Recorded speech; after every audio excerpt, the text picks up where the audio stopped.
1970 y 1972, respectivamente, fallecen don Rafael Belaunde y doña Lucila Terry, padres del arquitecto. Fueron momentos difíciles para la familia. En 1978, Fernando Belaunde regresó al Perú. Al retornar la democracia, se convocaron nuevamente elecciones generales después de 17 años. Acción Popular decidió participar con su líder nuevamente como candidato presidencial.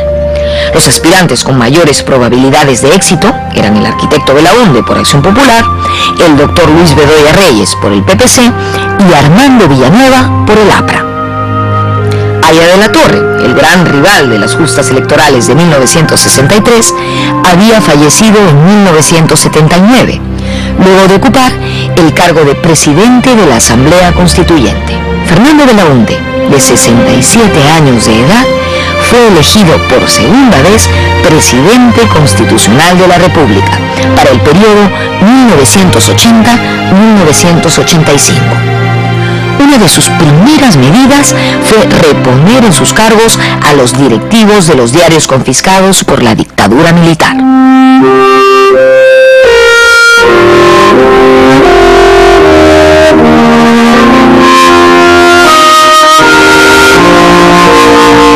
En los años 80, varios países de Sudamérica y especialmente el Perú sufrieron graves crisis económicas. A pesar de esto, Belaunde, a través del Sistema Nacional de Cooperación Popular, realizó cientos de obras en todo el país, con el apoyo y trabajo de los propios pueblos. Como en su primer gobierno, en ese también se interesó especialmente por la construcción de viviendas para los sectores medios y populares. Así, entre otras, se levantaron el complejo de viviendas de Marbella, las torres de Limatambo y de San Borja y la ciudad satélite Santa Rosa, en el Callao, donde me encuentro en este momento, que en sus inicios albergó cerca de 22.000 habitantes.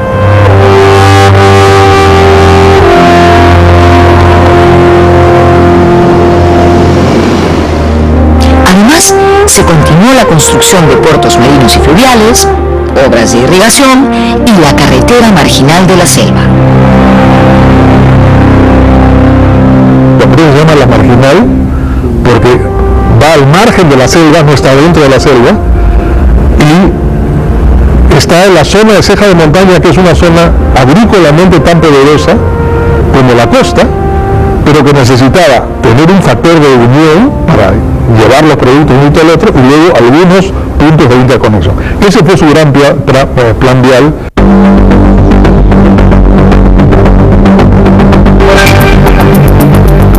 Incorporó una región entera del Perú, que estaba fuera de la historia de la patria, fuera de los intercambios económicos, fuera del mercado. A la selva no entraron nunca los incas, no entraron los virreyes, entraron los misioneros religiosos. Hasta 1963 prácticamente no entraron los presidentes de la República. Él incorporó toda una región que hoy día no solamente es muy grande, sino es un gran yacimiento de agua, es un gran yacimiento de oxígeno, no solamente del Perú, sino del planeta. Es uno de los reservorios de oxígeno del planeta.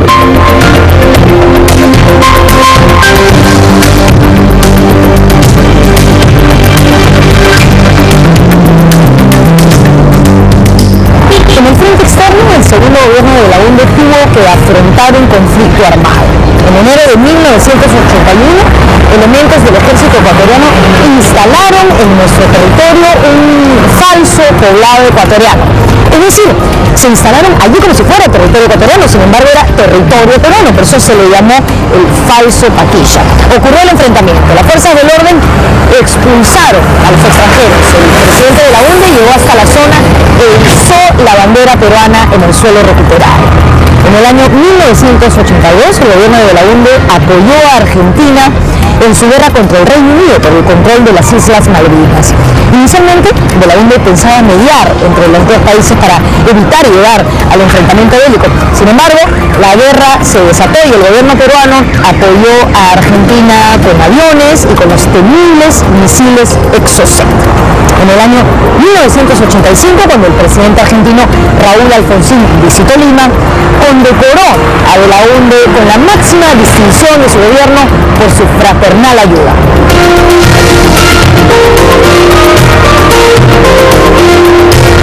En general, El segundo gobierno de Belaúnde estuvo lleno de dificultades. El surgimiento de grupos terroristas subversivos y el fenómeno del Niño que arrasó el norte del país hicieron más crítica aún la situación política y económica.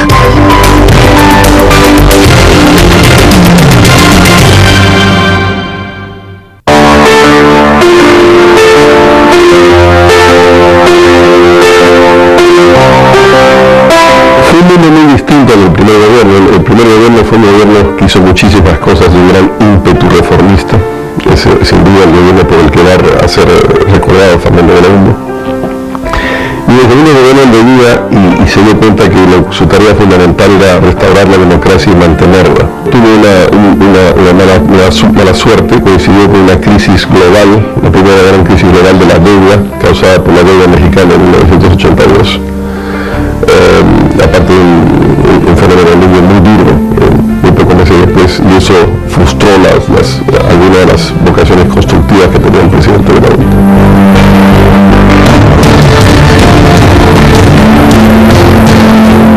Entonces tienes inflación elevada. En segundo lugar, empieza el fenómeno del terrorismo. Es cuando él es electo que Sendero Luminoso declara la guerra al Estado peruano y no supo manejarlo.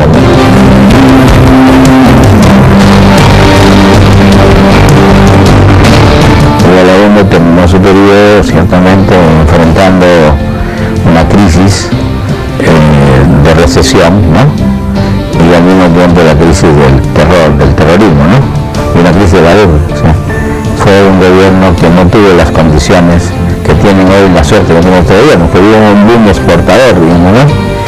Cualquier gobierno que tenga un boom exportador, no importa cuál sea, siempre va a ser bien recordado. Hoy día, muy bien recordado, 48-50, la gente que vivió entonces, que era en gobierno, ¿sí? Pero en realidad era la demanda internacional.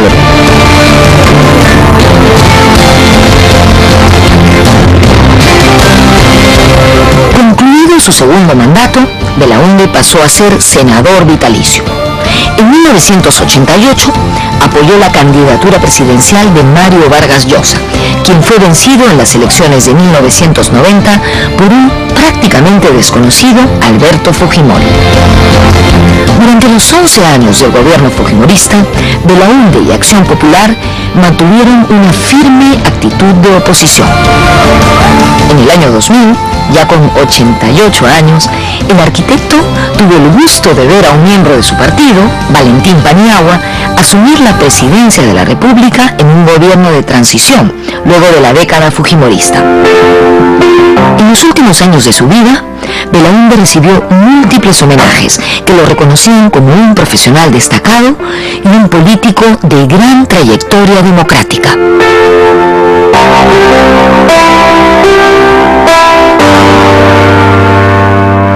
Fue siempre un demócrata, ¿no?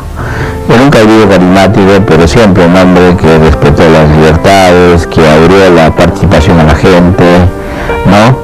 Era un caudillo carismático muy amado por la gente, ¿no? Y yo creo que después de muerto todo el mundo lo valora, porque además fue un hombre honesto.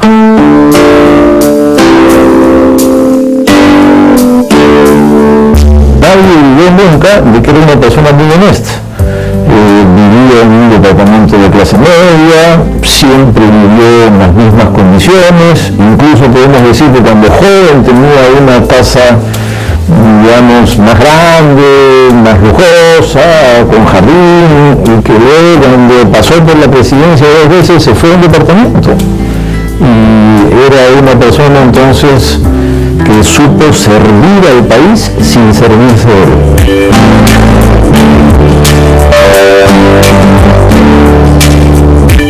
Belaúnde era una persona que tenía un entusiasmo infinito, ¿no? Era un entusiasta de su país, era un entusiasta de las posibilidades de este país, era un entusiasta de la gente de este país, era un entusiasta de la idiosincrasia, de nuestra manera de ser. Todo le gustaba en el Perú.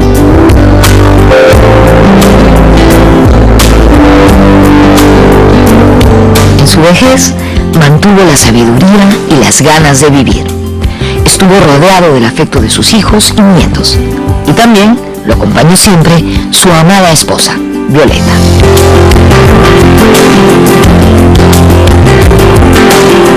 Por supuesto, y eso le hizo muy agradable la vejez, ¿no? Eso la hizo que la vejez fuera muy llevadera. Desafortunadamente, Violeta pues falleció un año antes que mi padre, ¿no?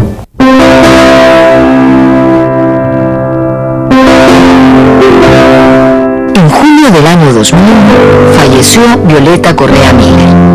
Sin duda, esto fue un duro golpe para Fernando.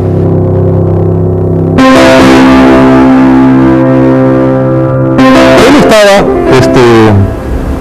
bastante bien, hay que decirlo, ¿no? Bastante bien, era un hombre muy fuerte, estaba bastante bien de salud, pero claro, lo natural era que él se fuera primero, porque él llevaba muchos años a Violeta, ¿no? Él era bastante mayor, y a Violeta le sobrevino el mal que le sobrevino, que fue muy penoso, muy doloroso, y él vivió todo ese proceso de una manera que lo afectó muchísimo, y cuando ella se murió, que él, yo creo que hasta el final nunca creyó que se iba a morir. Él pensó que está mal, pero va a salir de esta. Finalmente ella falleció y él se desmoronó, pues. Se desmoronó por el dolor que esto le causó. Y entonces, los que estábamos cerca de él, buscamos distintas maneras de reconciliarlo con la vida. Fernando Belaúnde sintió mucho la pérdida de su compañera. No tuvo las fuerzas para soportarlo. Llegó a decir: ya cumplí mi labor en esta vida. En el féretro de Violeta escribió un conmovedor: espérame. Casi exactamente un año después, Belaúnde la acompañaría al más allá.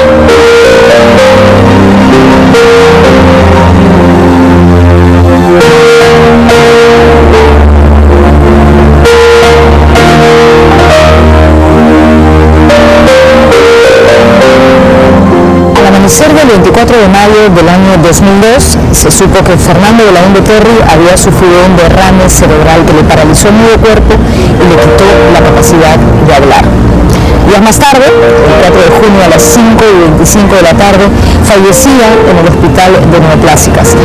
A su velorio, que ocurrió primero en su local partidario y luego aquí, en la Catedral de Lima, acudieron personalidades de todas las agrupaciones políticas. Fernando Belaúnde fue enterrado en el cementerio Campo Fe de Huachipa, al lado del cuerpo de su amor, su esposa Violeta Correa. Su vida emocionante, peregrina, productiva, llegaba así a su fin, pero su legado quedará siempre entre nosotros como un brillante político del siglo XX en el Perú. Fernando Belaúnde, el constructor, el arquitecto, el maestro, el político de poderoso verbo, descansa en paz. Los dejamos con algunas publicaciones de interés. Nos vemos en la próxima.